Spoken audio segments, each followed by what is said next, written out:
All right, so you're getting ready for a religious studies lecturer interview. That's awesome. We've got all your RoleCatcher info right here, career guide, sample interview questions, all that good stuff. You can think of this deep dive as your secret weapon to get you from nervous to totally nailing it. Yeah. One of the things that's really interesting about this role is it's more than just like standing up there giving lectures. You're going to be a scholar, a researcher, a mentor, and sometimes even like a referee, when those classroom debates get heated. Okay, so it's not just knowing your stuff, but it's being able to guide others through it. Now, RoleCatcher points out 9 key interview questions. Let's just tackle these head on. First one, what inspired you to pursue a career in religious studies?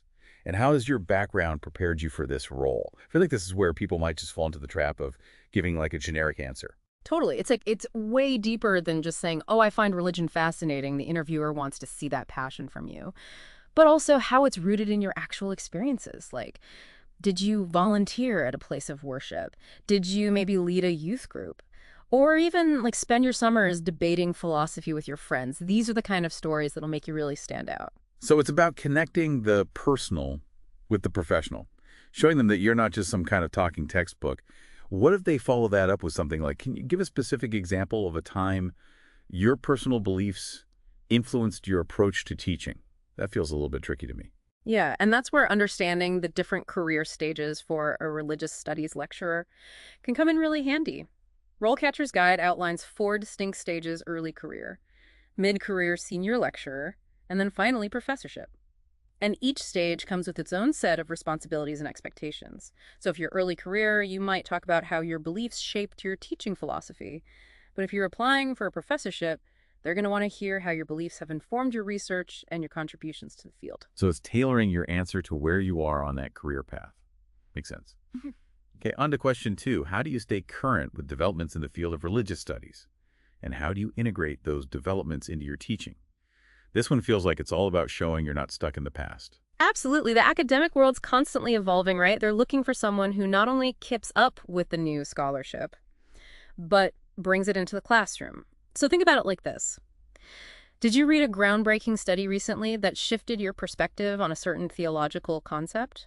Or maybe you attended a conference that introduced you to like a totally new teaching methodology. Bring those experiences to life. So you're a lifelong learner, both for yourself and for your students.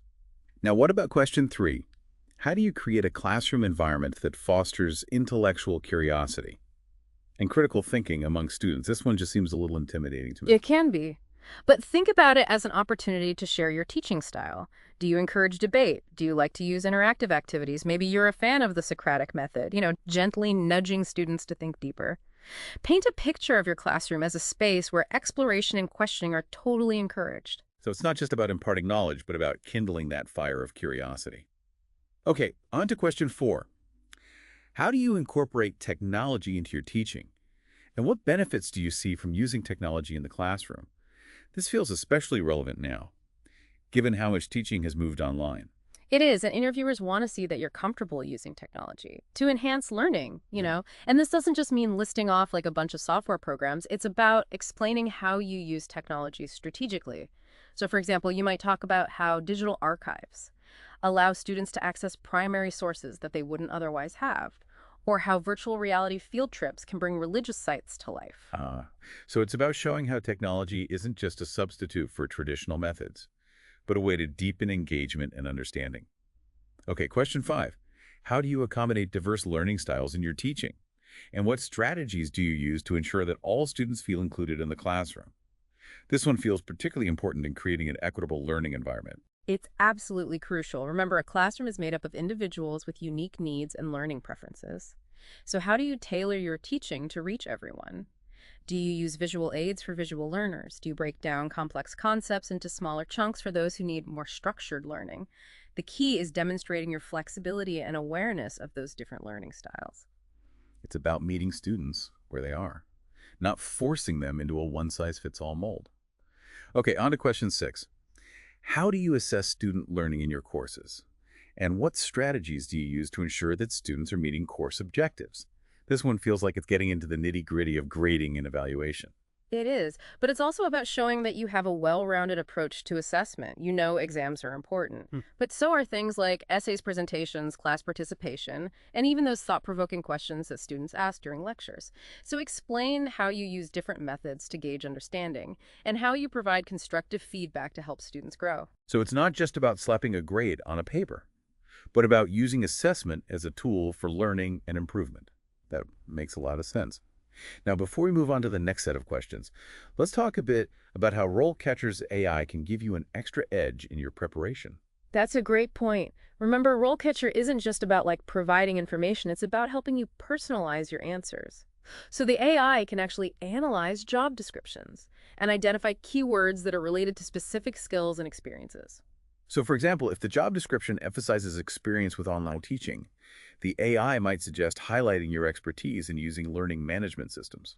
Or designing engaging online discussions. Exactly. It's like having a personalized coach, helping you tailor your responses to the specific needs of the institution. And the best part is it doesn't stop there. RoleCatcher's AI can even analyze practice answers and video rehearsals, providing feedback on your delivery and content. Wow, that's amazing. It's like having a secret weapon in your interview arsenal. Okay, let's make a quick pause here. And in part two, we'll delve into the remaining interview questions and explore those trickier topics like addressing controversial issues in the classroom. See you soon. Welcome back. Let's jump into those remaining questions that RoleCatcher flagged for us. And remember, we're not just giving you answers here, we're helping you understand what the interviewers are really trying to get at. Exactly. It's all about giving them a glimpse into your teaching style and your passion for religious studies. Okay, so question number 7. How do you address controversial or sensitive topics in your teaching? And what strategies do you use to create a safe and respectful classroom environment? This one feels like it could be a minefield. It can be, but it's also a chance to show your maturity and how thoughtful you are. Religious studies, it often touches on deeply held beliefs. So navigating those conversations requires sensitivity and real skill. Okay, but what if I get hit with a question like, imagine a student expresses a viewpoint that many would consider offensive or discriminatory. How would you handle that situation? That's a tough one for sure. But it's a scenario that interviewers want to know you're prepared for. You could talk about establishing clear ground rules for respectful dialogue right at the beginning of the semester, emphasizing that all viewpoints are welcome. But hate speech or personal attacks won't be tolerated. You'd also mention techniques like active listening. Encourage students to paraphrase each other's points to ensure understanding, and reframe any inflammatory language in a more neutral way. So you're like a facilitator of productive discussion, not letting the classroom devolve into a shouting match. Okay, what about question 8? How do you incorporate social justice issues into your teaching? And what strategies do you use to help students critically examine issues of power and privilege? This one seems especially relevant given our current social climate. It is, and it shows interviewers that you're not just teaching about ancient texts and theological concepts, but you're connecting those ideas to the real world. So you might talk about how you've discussed the role of religious institutions in addressing poverty, or explored the theological underpinnings of social justice movements, or even challenge students to examine how religious texts have been used to justify both oppression and liberation throughout history. So it's about encouraging students to think critically about how religion intersects with power dynamics and social structures and ethical dilemmas. That's really powerful. All right, on to the final question. How do you balance academic rigor with student engagement and accessibility in your teaching? This one feels like the grand finale, bringing together all the different aspects we've discussed. It is. It really gets to the heart of what makes a great teacher. You want to challenge students intellectually, of course, but you also want them to be excited about learning and feel supported throughout the whole process. Right, so it's about finding that sweet spot where students are pushed beyond their comfort zones but not overwhelmed. But what if they dig deeper and they ask something like, can you give me a specific example of a time you had to adapt your teaching style to meet the needs of a diverse student body? That's a fantastic opportunity to showcase your flexibility. You might talk about a time you had a student with a learning disability and how you worked with them to create alternative assignments or provided extra support during class. Or maybe you had a student who was just really struggling to grasp a complex concept and you came up with a creative analogy or a visual aid to help them understand. So it's about demonstrating that you're not a one-size-fits-all kind of teacher, but someone who's attuned to individual needs and willing to go the extra mile to make sure everyone succeeds. Exactly. And remember, while we're focusing on these specific questions, the underlying message here is to be genuine, be enthusiastic, and let your passion for religious studies really shine through. That's a great point. It's not just about reciting memorized answers, but showing them who you are as an educator. Now, before we move on to potential pitfalls to avoid, can we touch on RoleCatcher's AI again for just a moment? You mentioned that it can analyze practice answers and video rehearsals. What kind of feedback does it actually provide? It's incredibly detailed. Imagine you record yourself answering a tough question, like, how would you handle a student who challenges your authority in the classroom? RoleCatcher's AI will analyze your video and tell you things like, you made great eye contact, and your tone was confident, but you could improve your pacing.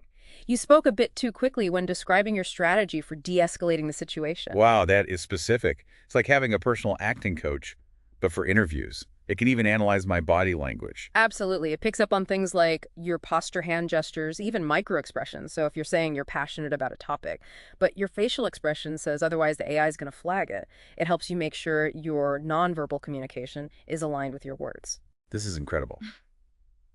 Okay, I think we've covered a lot of ground here. We've explored those key questions, discussed how to tailor answers to different career stages, and even got a glimpse into the power of RoleCatcher's AI. But I'm sure there are things I should avoid saying as well. What are some common interview pitfalls that I need to be aware of? That's a really smart question. Knowing what not to do is just as important as knowing what to do. We'll delve into those potential pitfalls and give you some strategies for dodging them in the final part of our deep dive. Stay tuned. All right, we're back for the final part of our religious studies lecture interview prep. We've gone through the key questions, how to tailor your answers, and even how RoleCatcher's AI can be like your secret weapon. Now for the don'ts. What are some interview pitfalls I should really try to avoid? That's a great question because even if you've got great answers, there are some things that can really trip you up. One common mistake is being too generic. Like anyone can say they're passionate about religion or that they love teaching. What sets you apart are those specific experiences that brought you here. Okay, no vague answers no matter how enthusiastic I sound. What else? Another pitfall is overemphasizing your personal beliefs. Remember, you're applying to be an educator, not a preacher. The interviewers want to see that you can engage with different viewpoints and create a respectful learning environment for everyone, regardless of their beliefs. Right, it's about being a guide, not about pushing my own agenda. So no impromptu sermons, no matter how tempting. Any other red flags I should watch out for? Yeah, watch out for negativity even when you're describing challenges. So let's say you're asked about a time you disagreed with a colleague or you faced a difficult student. Focus on the lessons learned, the solutions you found, not the frustration. So turn those lemons into theological lemonade.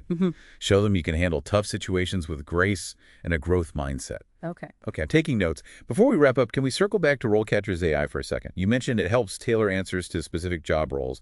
Can you give me a concrete example of how that works? Absolutely. Let's say you're applying to a university. That really emphasizes interfaith dialogue in its mission statement.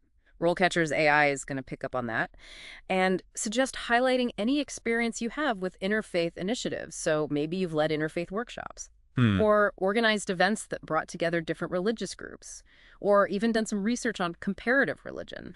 So it's like having a personalized research assistant, scanning those job descriptions for clues and helping me connect the dots between my experience and what the institution values. That's a great way to put it. And remember, this level of tailoring isn't just about impressing the interviewers. It's about finding the right fit for you. You're right. It's a two-way street. Okay.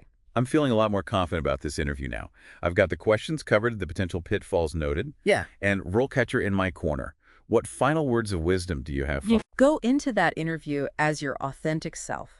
Let your passion for religious studies really shine through. Be prepared to answer their questions thoughtfully, but also don't be afraid to ask insightful questions of your own. It shows you're genuinely engaged and thinking critically.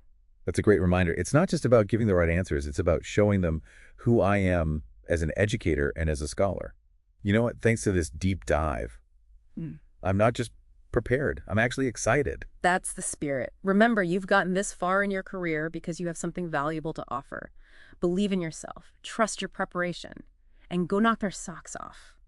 Thanks for joining us on this deep dive into the world of religious studies lecture interviews.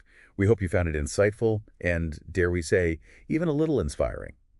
Until next time, keep learning, keep exploring, and keep those intellectual sparks flying.